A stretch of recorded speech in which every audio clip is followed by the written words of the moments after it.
अरे पीठ पीछे बात करना तो आम बात है, लेकिन इतनी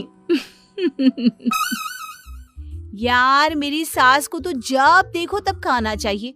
देखती नहीं है कि मैं क्या कर रही हूँ। बस बहू प्लेट लगा दे, बहू रोटी बना दे। अरे पता हुआ क्या हुआ कल? तो ये है रीटा। इनको दुनिया के हर गम ने घेरा है। इनके अनुसार यही तो है जिनसे ये कायनात चल रही है, और यही है जिनके पास जीवन का सारा दुख है। अरे यार तुम लोग मेरे घर आओ ना, मैं पार्टी करती हूँ। बोलो कौन कौन क्या क्या खाएगा? यार कुछ हल्का सा स्नैक्स ही बना लेना। यार मेरे लिए तो कुछ हेल्दी ही रखना। वैसे भी ना तेरे घर तेरी सास के बारे में सुन कर ना बहुत डर लगता है। बस अब क्या था, किसी ने रीटा की दुखती रग पकड़ ली वाली बात हो गई।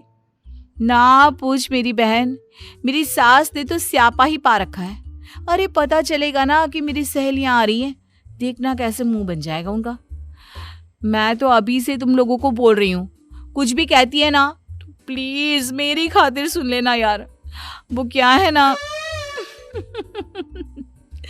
सहेलियां एक बार फिर से कान में हाथ लगाती है कि रीटा अपनी सास की बुराई शुरू कर देती है तो शुरू ही हो जाती है। खैर बाद में रीटा तो वहां से चली जाती है, लेकिन उसके जाने के बाद यार इसकी बातों से तो लगता है कि इसकी सास खूंखार है, तो क्यों चल रहे हैं हम लोग उसके घर फिर? अरे यार क्या करे, बहुत दिनों से बुला रही है। सास ने कुछ कहा तो मैं तो उल्टा करारा जवाब दे दूंगी। चलो बोल दिया है तो जाना तो पड़ेगा ना। दोनों सहेलियां अगले दिन रीटा के घर जाते हैं, जहां रीटा दिखाई नहीं देती। अरे तुम दोनों स्नेहा और पारुल हो ना? लग रहा है सास है। हे भगवान, ये रीटा भी ना किसके हवाले करके कहाँ चली गई। जी आंटी नमस्ते। अरे जीती रहो। बच्चे को नहीं ले आई? अरे उन्हें भी ले आना चाहिए था ना। बैठो मैं पानी लाती हूँ, रीटा आ ही रही होगी। सास दोनों के लिए पानी, शरबत और मीठा लेकर आती है। आंटी रीटा कहाँ है? वो क्या है ना, आज वो जल्दी उठ गई थी तो अभी सो रही है। मुझे तो बाद में बताया कि तुम लोग आ रहे हो। बेटा खाना तो मैंने जैसे तैसे ही बनाया है, खाकर बताना कैसा लगा। बाकी और बताओ। फिर क्या था, स्नेहा पारुल तो सास से इतना घुल मिल गए कि उन लोगों ने रीटा को पूछा ही नहीं। खाना पीना करके वो निकल रहे थे कि अलसाई सी अंगड़ाई लेती रीटा सामने खड़ी हो जाती है। आगे तुम दोनों, कब की पार्टी रखी थी मैंने और कब आ रही हो? ये भी कोई बात होती है क्या? माँ जी जरा एक गिलास पानी देना। सास पानी लेने जैसे ही जाती है, आदत के अनुसार रीटा शुरू हो जाती है। देखा, मेरी सास को काम के नाम पर तो नानी मरती है, किसी से बात करके राजी नहीं। पता नहीं बुढ़िया को किस बात का घमंड है। अरे तुम दोनों आई हो ना, अच्छा थोड़ी ना लग रहा होगा उन्हें। अच्छा तुम्हें कैसे पता? और तुम थी कहाँ?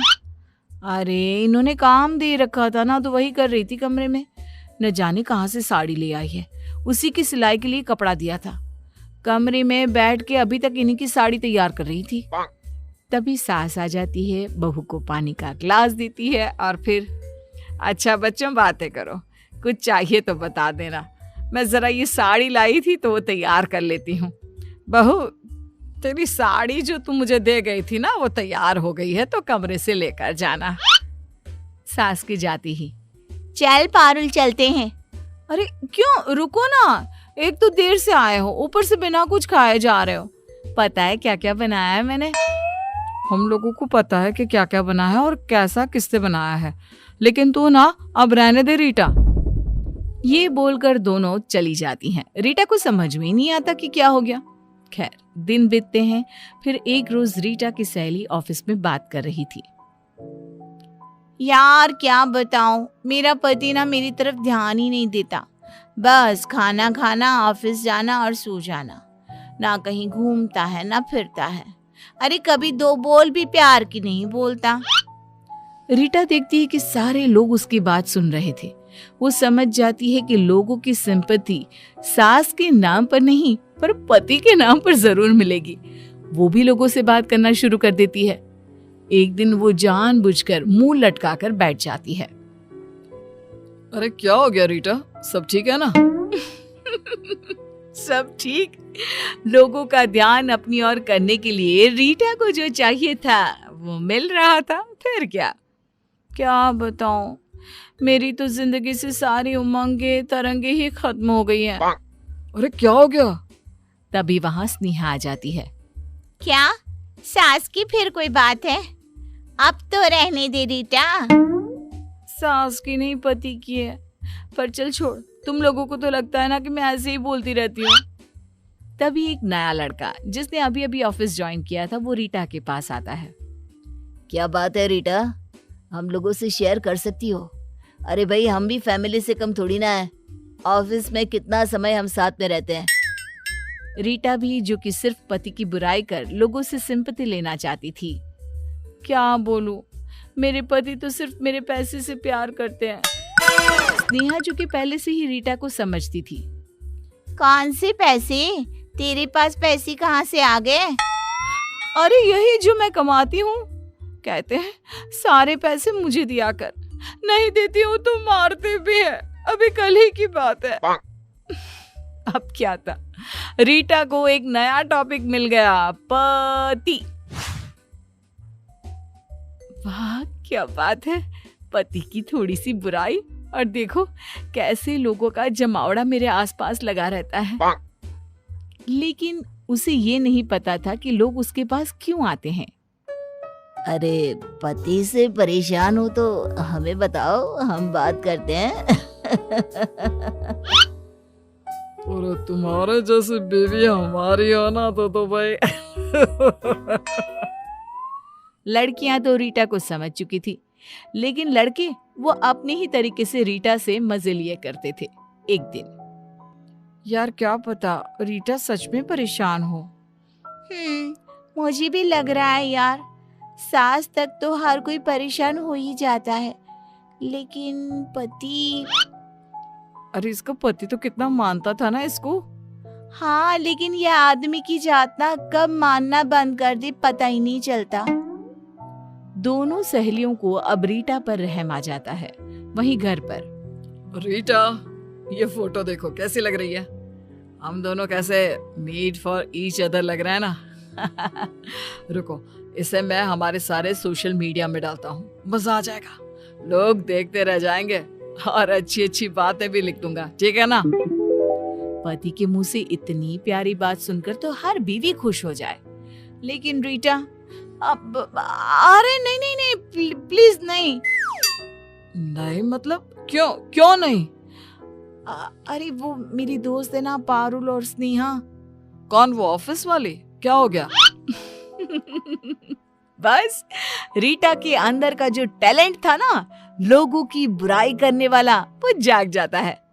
अरे वो कुछ नहीं, बस वो क्या है ना, जलती है दोनों मुझसे। रहा नहीं जाता मेरी खुशी देखकर। याद है वो 4 महीने पहले मैंने अपनी और तुम्हारी फोटो लगाई थी, जल कुकड़ गई थी दोनों। अरे तो जलने दो ना, क्या हो गया? बीवी हो तुम मेरी, जमाने को तो पता चले कि मैं कितना प्यार करता हूँ तुमसे। और हाँ, ये ना नौकरी वोकरी छोड़ दो। देखो कैसी शक्ल बन गई है, मुझे नहीं चाहिए तुम्हारे पैसे। बीवी को तो पता था कि वो पूरे जमाने से क्या बोल रही थी पीठ पीछे, क्या बात कर रही थी पति के बारे में। और अगर सोशल मीडिया में ये आ गया तो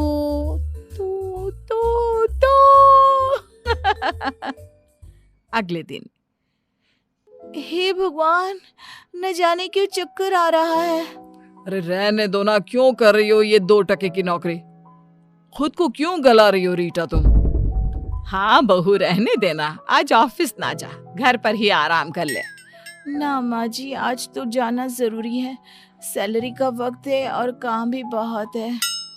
क्यों करना है काम? घर पर रहो ना, क्या जरूरत है नौकरी की, मैं कर तो रहा हूँ। अरे नहीं नहीं, घर के अंदर तो मैं पागल हो जाऊंगी। ना बाबा ना। बहू ऑफिस चली जाती है और वहां जाकर, हे भगवान, न जाने क्या हो गया है, चक्कर पर चक्कर आ रहे हैं। अरे तो घर पर रह जाती ना, क्यों आ गई? ले लेती छुट्टी। हाँ यार, ले लेती ना ऑफ आज का, क्या होता, एक दिन की ही पैसे तो कटते ना। अरे नहीं यार, पति को बोला तो बोलने लगे पैसे कट जाएंगे तो घर कैसे चलेगा। सास भी मुंह बना रही थी कि ऑफिस क्यों नहीं जा रही, वरना मेरा तो बिल्कुल मन नहीं था ऑफिस आने का आज। सभी को रीटा पर दया आती है कि कैसे बेचारी पर काम का प्रेशर उसके ससुराल वाले पैसे के लिए दे रहे हैं। लेकिन ये क्या, काम करते करते रीटा को चक्कर आ जाता है और वो गिर जाती है। अरे इसके पति को फोन करो, देखो क्या हो गया। अरे वो क्या करेगा, उसी जल्लाद ने तो इसे ऑफिस भेजा है, जबकि इसकी तबीयत खराब हो रही थी। फिर भी पति को फोन किया जाता है और पति आ जाता है। क्या हो गया मेरी रीटा को? शुरू हो गया नाटक इसका। मैंने कहा था मत जाओ ऑफिस, मैं इसका रिजाइन दे रहा हूँ। कहाँ है HR? रीटा अब यहाँ काम नहीं करेगी। सभी पति की इस बात से हैरान हो जाते हैं। ये क्या हो गया, रीटा तो कुछ और कहती थी। मेरी बीवी को परेशान कर रखा है, वो बेचारी कितना काम करती है। मेरी तो माँ भी नहीं चाहती कि बहू ऑफिस में काम करे। खैर, आज से मेरी बीवी से मिलना हो तो इज्जत से घर आ जाना। नमस्ते बोलकर पति रीटा को लेकर चला जाता है। पीछे से ऑफिस वाले सोचते रह जाते हैं कि भाई, पीठ पीछे बात करने की भी हद होती है।